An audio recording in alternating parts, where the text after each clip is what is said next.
Tour বা ভ্রমণ শুধুই কি একটি ভ্রমণ বা এক জায়গা থেকে আরেক জায়গায় যাওয়া? মোটেও তা নয়। ভ্রমণ মানি আত্মার শান্তি, প্রাকৃতিক অপরূপ সৌন্দর্য, পাহাড়, নদী, নালা, সমুদ্রের অনন্ত ডাক আর অচেনা শহরের গল্প। ভ্রমণ আমাদের মনকে করে তোলে প্রাণবন্ত।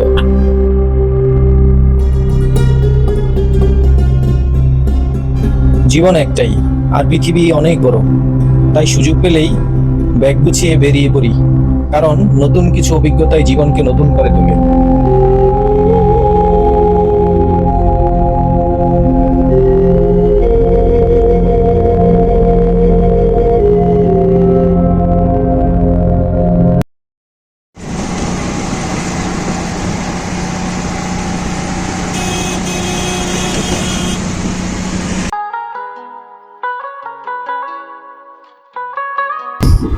আজকে যাচ্ছি এমন একটি প্লেসে যেখানে রয়েছে পাহাড়, নদী এবং রং বেরঙের পাথর, ছোট বড় অসংখ্য পাথরের সমারোহ। আপনারা যা দেখছেন ক্যাপশনে, হ্যাঁ, আমরা যাচ্ছি আজকে ভোলাগঞ্জ সাদা পাথরে। সিলেট জেলার কোম্পানীগঞ্জ উপজেলার ভোলাগঞ্জ নামক স্থানের জিরো পয়েন্টে অবস্থিত এই জায়গাটি। ওই পাশে ইন্ডিয়ার মেঘালয় পাহাড় আর এ পাশে বাংলাদেশ। মেঘালয় পাহাড়ের পাদদেশেই এই স্থানটির অবস্থান। প্রতি বছর হাজার হাজার পর্যটক এখানে ছুটে আসে এই সৌন্দর্য উপভোগ করার জন্য। বছরের সবসময় এখানে পর্যটকদের ভিড় লেগে থাকে, তবে সাধারণত বর্ষা মৌসুমে এখানের জলরাশি নীল আকার ধারণ করে, নীল রং ধারণ করে, তাই পানিও বেশি থাকে। তাই এখানে বর্ষাকালেই বেশি ভ্রমণ পিপাসুদের আগমন ঘটে। বাংলাদেশের সবচেয়ে বেশি পাথর উত্তোলন করা হয় এই ভোলাগঞ্জ থেকে।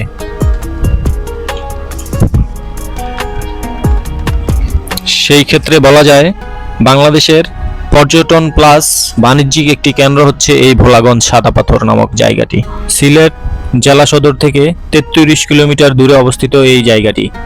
এখানে আসতে সময় লাগে প্রায় 1 ঘন্টা 10-15 মিনিটের মতো। এখানে বিভিন্ন উপায়ে আসা যায়। আপনি সিএনজি বা মাহিন্দ্র গাড়ি রিজার্ভ করে আসতে পারেন, এছাড়া বাসেও এখানে আসা যায়। আর ভাড়ার কথা বলতে গেলে সিলেট থেকে যদি আপনি সিএনজি রিজার্ভ করে আসেন, সেই ক্ষেত্রে আপনার ভাড়া পড়বে 1200 থেকে 1400 টাকা। আর যদি আপনি সারাদিনের জন্য ঘুরেন, অর্থাৎ এই পথেই পড়বে রাতারগুল, মালিনীছড়া চা বাগান এবং ভোলাগঞ্জ, এই সবগুলো সহ আপনি রিজার্ভ করলে 1800 টাকা 1700 টাকা এরকম ভাড়া। আর বাসে করে আসলে আপনি 110 টাকা দিয়ে চলে আসতে পারবেন এই ভোলাগঞ্জে। সিলেট শহর থেকে বাস ছাড়ে এই ভোলাগঞ্জের উদ্দেশ্যে।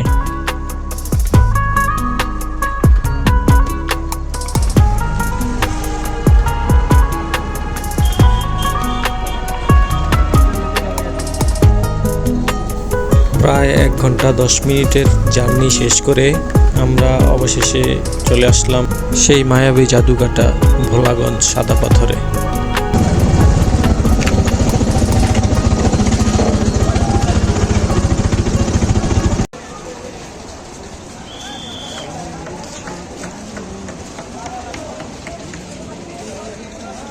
এটা ভোলাগঞ্জের 10 নম্বর ঘাট। এই ঘাট দিয়েই ইঞ্জিন চালিত নৌকাগুলো দিয়ে আপনাদেরকে নিয়ে যাবে সেই ভোলাগঞ্জ সাদা পাথর জিরো পয়েন্টে, একেবারে মেঘালয়ের পাহাড়ের কাছে। তো আমরা টিকিট কাটার জন্য এগিয়ে যাচ্ছি, টিকিট কাটবো। এখানে নৌকা ভাড়া করার সিস্টেম হলো আসা যাওয়া প্রতিটি বোট 800 টাকা আপনাকে নিয়ে যাবে। সেখানে আপনি 2-3 ঘন্টা বা আপনার ইচ্ছা মতো ঘুরবেন, তারপর আবার তারা নিয়ে আসবে। এই জন্য আপনাকে দিতে হবে 800 টাকা পুরো নৌকাটার জন্য। এক নৌকায় 8 থেকে 10 জন উঠতে পারে।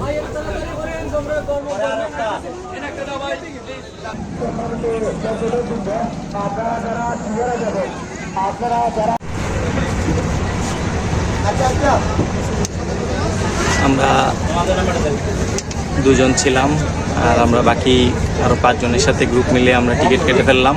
একটি নৌকা ভাড়া 800 টাকা। এখন আমরা চলে যাব সোজা ওই মেঘালয়ের কাছে সাদা পাথরে।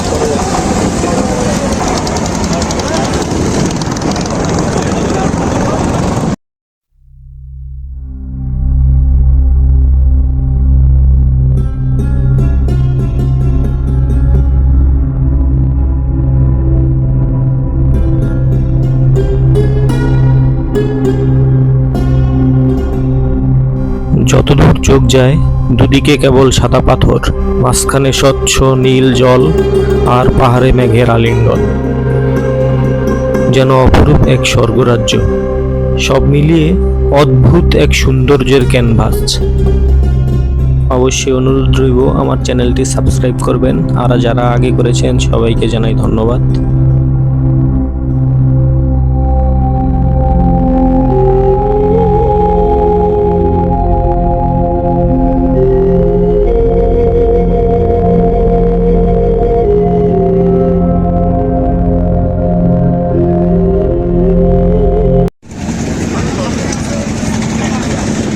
আমরা ওই পারে ভোলাগঞ্জে এসে নৌকা ভাড়া করলাম, 800 টাকা নিল। তো আমরা দুজন ছিলাম, সাথে আরও 5 জন ভাই বোনকে পেলাম। তো আমরা 7 জনে মিলে শেয়ারে নৌকা দিয়ে চলে আসলাম সাদা পাথরে। এখন আমরা সাদা পাথরের দিকে এগুচ্ছি। যেই প্রচণ্ড পরিমাণ রোদ, তাই এই হাবিবি পোস্ট নিলাম। প্রচুর পরিমাণে রোদ, আপনারা দেখবেন না। রোদের জন্য চোখ খুলতে পাচ্ছি না। সানগ্লাস না থাকলে উপায় যে কি হতো আল্লাহই জানে। তো যাই হোক, আমরা এখন সাদা পাথরের দিকে অগ্রসর হচ্ছি।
আমরা চলে আসলাম সাদা পাথরে। এই হচ্ছে সাদা পাথর। দেখুন সাদা পাথরের নৈসর্গিক সৌন্দর্য। ওই পাশে রয়েছে ইন্ডিয়ার মেঘালয় পাহাড়। আমরা সেখানে চাইলেও যেতে পারবো না, যদিও আমি আমার মনের ইচ্ছা পূরণ করে এসেছি গত বছর। কারণ যতবারই এই সাদা পাথরে এসেছিলাম ততবারই আফসোস লাগছিল, যদি ওই পারে যেতে পারতাম। সেই আফসোস গত বছর নভেম্বরে পূরণ করে এসেছি। ওই পারে চেরাপুঞ্জি, ইন্ডিয়ার চেরাপুঞ্জি, মেঘালয় প্রদেশে চেরাপুঞ্জিতে ঘুরে এসেছি। তো আজকে আবার আসলাম এই সাদা পাথরে। আসলে এই জায়গাটা এত সুন্দর, এত নৈসর্গিক সৌন্দর্য। এখানে আপনি যতবারই আসেন ততবারই ভালো লাগবে। এখানে নিয়ে আমার 3rd টাইম আসা, ভবিষ্যতে আরও আসবো ইনশাআল্লাহ। এটি এমন একটি সুন্দর জায়গা, এখানে আপনি শতবার আসলেও আপনার আশা পূরণ হবে না। তো দেখতে থাকুন, আমাকে না দেখে। এখন আপনাদেরকে দেখাচ্ছি এই সাদা পাথরের সৌন্দর্য এবং ওই পাশের মেঘালয়ের সৌন্দর্য।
ভোলাগঞ্জের জিরো পয়েন্টের এই সাদা পাথর নামক জায়গাটি আসলেই এত নৈসর্গিক, এখানে আপনি একবার আসলে আরও 10বার আসতে ইচ্ছে করবে।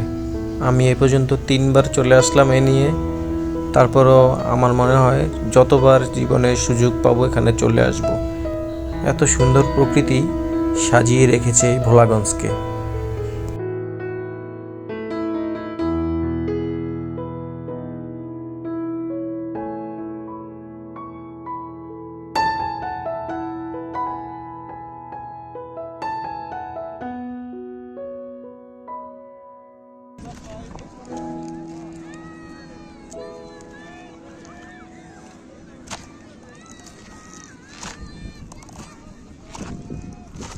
দেখুন বিস্তীর্ণ এলাকা জুড়ে শুধু পাথর আর পাথর। এত পাথর প্রতি বছর লক্ষ লক্ষ মেট্রিক টন পাথর উত্তোলন করা হয়, তারপর আবার এত পাথর। আল্লাহ। আমরা ভোলাগঞ্জে প্রায় 2 ঘন্টা উপরে সময় কাটিয়ে গোসল করে প্রকৃতিকে আলিঙ্গন করে প্রকৃতি উপভোগ করে চলে যাব এখন ওপারে। ওপার থেকে আমরা সোজা চলে যাব মালিনীছড়া চা বাগানে। মালিনীছড়া চা বাগান এবং সিলেট নিয়ে একটি পর্ব রয়েছে সামনে, আপনাদের জন্য দেখার আমন্ত্রণ রইল।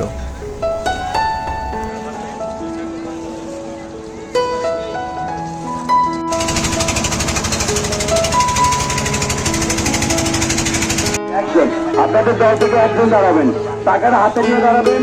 আমাদের বোর্ডগুলো শিক্ষার্থীরা দেওয়া আছে 800 টাকা।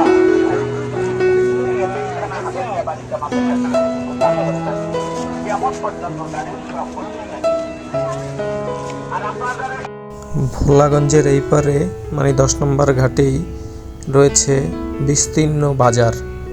এখানে বিভিন্ন ইন্ডিয়ান, থাইল্যান্ডের এবং মিয়ানমারের আচার, চকলেট এবং প্রসাধনী পাওয়া যায়।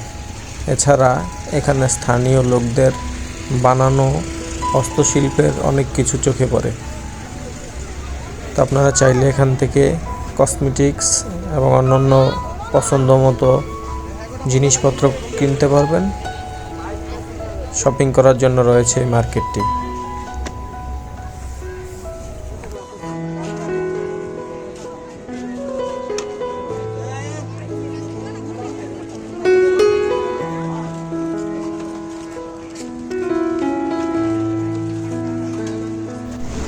তো আমাদের ভোলাগঞ্জ ভ্রমণের গল্প এখানেই শেষ। আমরা এখন সোজা চলে যাব মালিনীছড়া চা বাগানে। এশিয়া মহাদেশের সর্ববৃহৎ চা বাগান আমরা ঘোরাঘুরি করব, সেখানে সময় কাটিয়ে আমরা সোজা চলে যাব সিলেট শহরে আমাদের হোটেলে। এটা হচ্ছে দক্ষিণ এশিয়ার সর্ববৃহৎ চা বাগান, মালিনীছড়া চা বাগান। তো পরবর্তী পর্বে রয়েছে অপরূপ প্রকৃতির এই মালিনীছড়া চা বাগানের নিয়ে একটি পর্ব। এছাড়া সিলেট শহর নিয়ে সাজানো হয়েছে সিলেট ভ্রমণের শেষ পর্ব। সেই পর্ব দেখার আমন্ত্রণ জানালাম সবাইকে। মালিনীছড়া নিচ থেকে কিছুটা উপরে উঠলাম, আর উপরে পাহাড় রয়েছে, পাশেই রয়েছে ভোলাগঞ্জের রোড।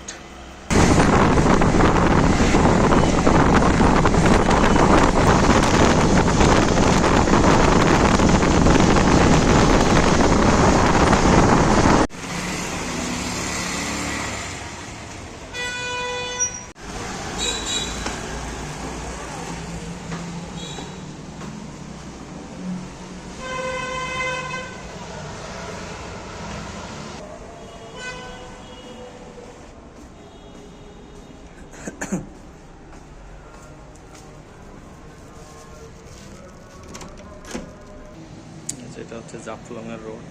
জাফলং রোডের পাশেই এই হোটেলটি।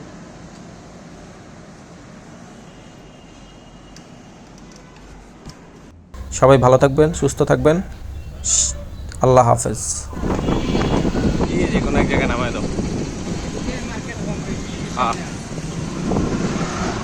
যে কোনো এক জায়গায় চাপে নামায় দাও।